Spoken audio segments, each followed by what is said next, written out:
Deməli, bizə belə bir sual verilib. X oxu üzrə hərəkət edən iki maddi nöqtənin sürətinin proyeksiyasının zamandan asılı qrafikləri verilmişdir. Müşahidəyə başlayan andan 10 saniyə sonra maddi nöqtələr görüşürlər.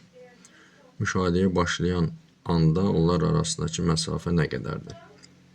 Biz buradan görürük ki, birinci cisim bərabər yeyinləşən ədəd oxu istiqamətində, ikinci cisim bərabər yavaşlayan yenə də ədəd oxu istiqamətində.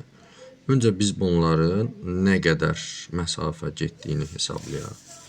Bilirik ki, deməli, sürət zaman qrafikində, təcili hərəkətdə sürət zaman qrafikində yerdəyişməni və yaxud da yolu tapmaq üçün alınan fiqurun sahəsini hesablamaq lazımdır.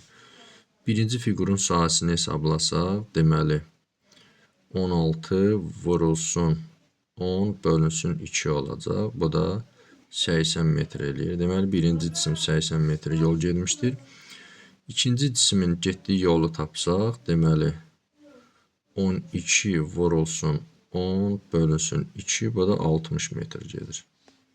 Və nəzərə alsaq ki, bu cisimlər eyni istiqamətdə hərəkət edirlər və bir cisim 80 metr, digəri də 60 metr gedib həmin cisimə çatırsa, deməli, başlanğıc anda bunlar arasında məsafə 20 metrə bərabər olur. Deməli, bunlar görüşmədən əvvəl onlar arasındakı məsafə 20 metrə bərabər olacaq.